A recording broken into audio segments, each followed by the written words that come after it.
Kev, it's been almost a month since you stepped into the role as assistant first team coach. Try and explain what that's been like.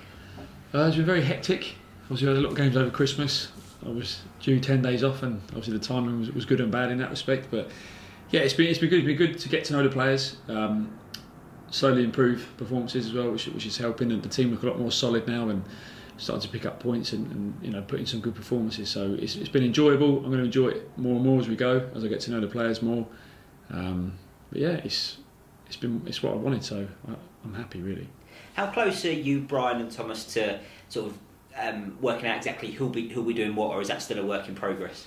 No, I think we're getting there now. Obviously, Thomas oversees everything and tells us what he wants, and then me and Brian sit down and discuss training and decide who does what pieces and goes from there. So it's pretty much set now, but everyone obviously helps each other out as well at times and gives their opinions as and when needed. But yeah, I think that process is near enough there now.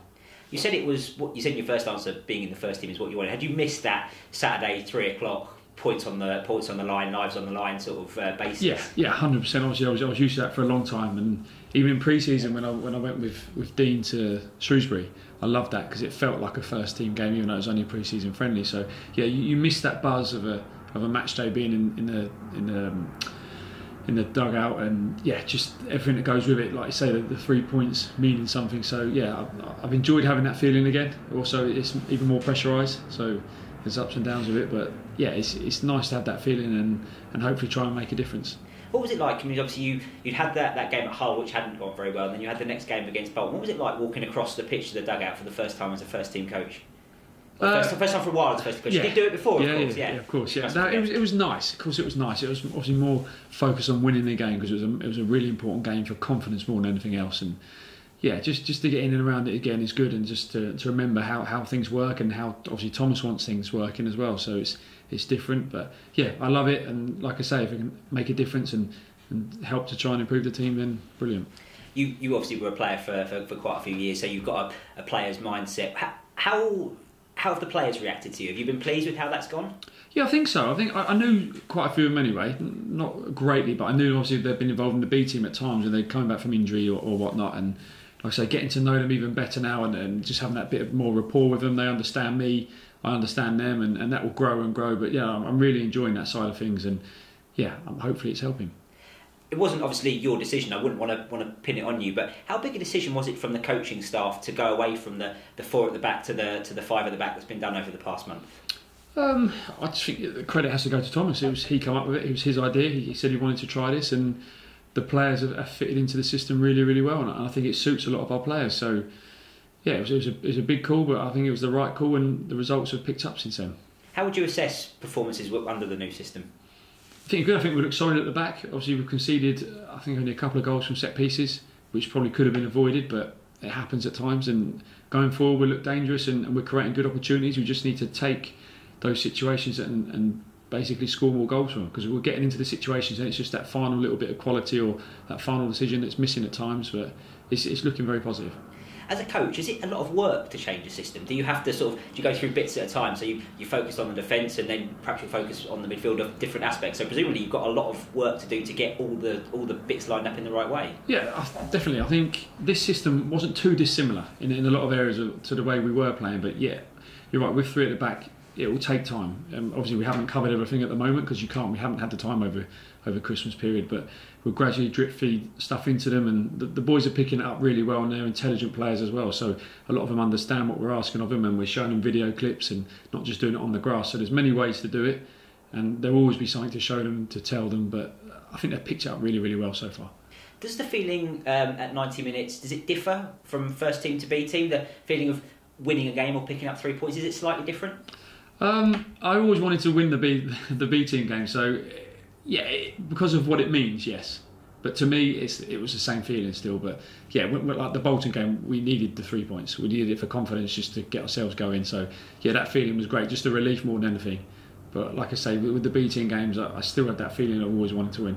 Obviously, we're around the training ground, so we see it. You're still seeing all the B team players and the B team coaching staff. But do you miss aspects of working with them on a day-to-day basis?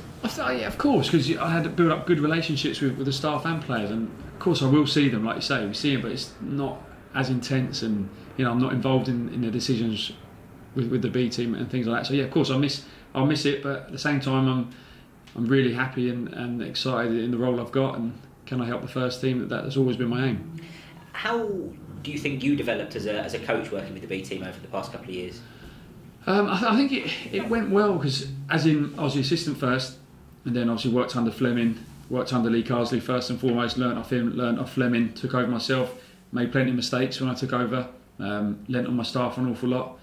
It's just I've learnt from mistakes and situations that have happened, and now again I now come up and work underneath Thomas, so I think I can learn from the previous experiences, should we say, because I've had a lot of experience as assistant and as a head coach. So yeah, taking that into the first team, it will only help me, but I think it's worked well. The pathway that I've had has done me okay so far.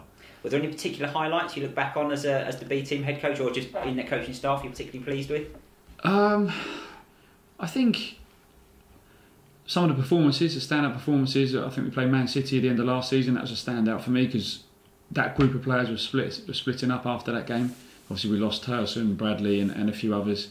But yeah, just the performance they played on that evening at the stadium was top quality second half. So that will always stick in the memory, and just all of the pathway we tried to create. Obviously with Rob as well. Rob was a massive part of that, and I'll never forget all the meetings we had and how things are going. And I will always push for the B team players to come up into the first team because I think they deserve that chance when they've earned it. And yeah, we just have to do that because obviously what's happened, the sad news with Rob and stuff. We'll just always keep pushing that. One of the sort of pillars of what the club is trying to do is about player development through from B team to first team. Does you being in the first team coaching staff, do you think that will help? Because you know those B team players probably better than anyone at the moment. So if you spot an area in the first team where a B team player can get in, do you think that will help? And is that something you're already doing? Yeah, I try and drop in ideas. I think it will only help because I do know the players, but I also know if I don't think they're quite ready for it as well. So I'll be honest, I won't just push and push because I've been in the B team and trying to get everyone in. They have to be at the level. So yes, I think it will help, and Thomas is very open to that. He wants that pathway just as much as I do, so that's brilliant, and hopefully we can push these younger quality players that we do have in the B team up into the first team. The fans love a player coming through, don't they? You know that better than anyone. Going back, I won't say how many years, but going back all that time. So I won't ask you for specific names, but are there players in that B team group who you think could make it in the Championship? I think so. Maybe not immediately now, but I think a year to 18 months. I would like to think there'll be 2 to 3 of them that are in the first team squad and pushing to start. That's how I see it. If they can fulfil their potential and carry on pushing the way they are, I don't see no reason why not to.